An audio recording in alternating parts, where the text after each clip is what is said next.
Welcome बच्चों, हम solve कर रहे हैं अभ्यास कार्य पुस्तिका विज्ञान कक्षा 8 पाठ 10 फसल उत्पादन। पहला प्रश्न है, निम्नलिखित प्रश्नों के सही विकल्प छांटिए। का रासायनिक उर्वरकों में प्रचुर मात्रा में पाया जाता है। कौन पाया जाता है बच्चों? नाइट्रोजन एवं फास्फोरस। तो आप ऑप्शन ग को टिक कर दीजिए। हाँ, नाइट्रोजन स्थिरीकरण की प्रक्रिया में पौधे बदलते हैं। तो नाइट्रोजन स्थिरीकरण करने के लिए पौधे नाइट्रोजन को नाइट्रेट्स में बदलते हैं। ऑप्शन का को हम टिक करेंगे। सोनालिका, कल्याण और सोना आदि किस्में हैं। किसकी किस्में हैं बच्चों? गेहूं की। तो आप इसको टिक कर लीजिए, ऑप्शन ख। नेक्स्ट कह रहा है, मछली के तेल में पाए जाने वाले विटामिन हैं। कौन से हैं बच्चों? विटामिन ए और डी। नेक्स्ट कह रहा है, उथली जुताई की जाती है किस यंत्र के द्वारा? हैरो के द्वारा। नेक्स्ट कह रहा है बच्चों, रिक्त स्थानों की पूर्ति कीजिए। किसी स्थान पर उगाए गए एक ही प्रकार के पौधों को हम क्या कहते हैं? फसल कहते हैं। क्षतिग्रस्त बीज जल की सतह पर तैरने लगते हैं। यहाँ पे हम भरेंगे तैरने। मक्का, बाजरा आदि बीज डैश कर बोए जाते हैं। कैसे बोए जाते हैं? बिखेर कर। फसल के साथ उगे अवांछनीय पौधे खरपतवार कहलाते हैं। नेक्स्ट प्रश्न है बच्चों, निम्नलिखित पोषक तत्वों से मुख्य पोषक तत्व, गौण पोषक तत्व, सूक्ष्म पोषक तत्वों को छांट कर उनके समूह में लिखिए।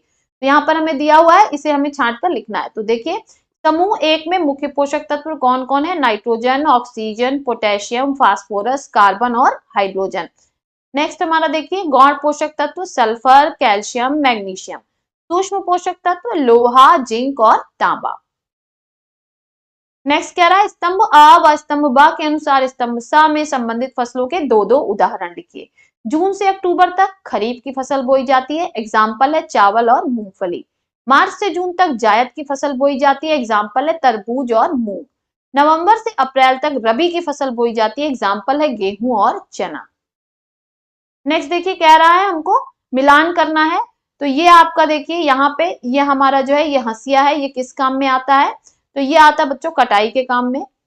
नेक्स्ट हमारा देखिए, ये आपको दिख रहा है, ये डिबलर है। डिबलर किस काम में आता है? बुआई के काम में आता है।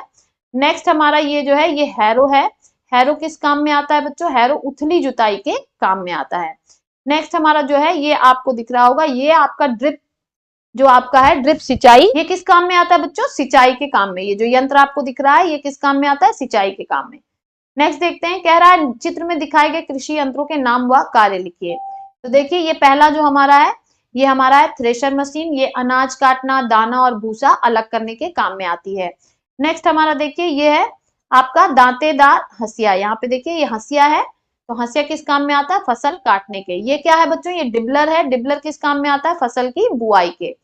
नेक्स्ट हमारा देखिए, ये हमारा चित्र है हार्वेस्टर का। हार्वेस्टर किस काम में आता है? फसल की कटाई और दानों की कुटाई व सफाई में। नेक्स्ट देखिए, कह रहा है निम्नलिखित के एक शब्द में उत्तर दीजिए। खरपतवार को हटाने की प्रक्रिया को हम क्या कहते हैं? खरपतवार नियंत्रण। उचित अंतराल पर फसल में पानी देना, सिंचाई। पकी हुई फसल को काटना, कटाई। दाने को भूसे से अलग करना, थ्रेसिंग या मड़ाई। आगे देखिए, कह रहा है दिनेश ने अपने खेत में रबी की फसल के अंतर्गत गेहूं की फसल उगाई।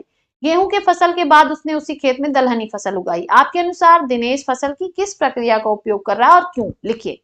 तो हमारे अनुसार दिनेश फसल चक्रण का उपयोग कर रहा है क्योंकि इससे भूमि की उर्वरता बनी रहती है। दलहन की फसल बोने से भूमि में नाइट्रोजन स्थिरीकरण होता है, नाइट्रोजन की कमी नहीं होती है। नेक्स्ट कह रहा है फसल उत्पादन के विभिन्न चरणों को क्रमबद्ध कीजिए। तो यहाँ पे हमें दिया है, हमें इसे क्रम से लिखना है। सबसे पहले हम मिट्टी तैयार करते हैं बच्चों, उसके बाद बुआई करते हैं, उसके बाद खाद व उर्वरक देते हैं, उसके बाद सिंचाई करते हैं, फिर खरपतवार से सुरक्षा करते हैं, लास्ट में हम कटाई करते हैं, इसके बाद हम मड़ाई करते हैं जो यहाँ पे नहीं लिखा है, इसके बाद हम लिखेंगे भंडारण जो हमें यहाँ ऑप्शन में दिया है।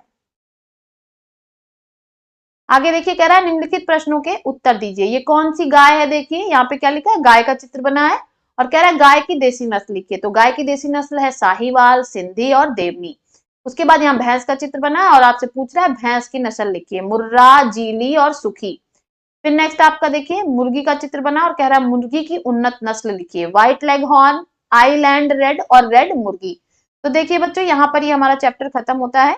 दूसरे चैप्टर्स को देखने के लिए आप मेरे चैनल को सब्सक्राइब अवश्य करें बच्चों। जल्द ही आपको कृषि विज्ञान कक्षा 8 के भी वीडियोस मिलेंगे, तो उसके लिए आप मेरे चैनल से जुड़े रहिए और आपको वीडियो समय पर मिले इसके लिए बेल आइकन का बटन अवश्य दबाएं। बाय बाय बच्चों, मिलते हैं अगले वीडियो में।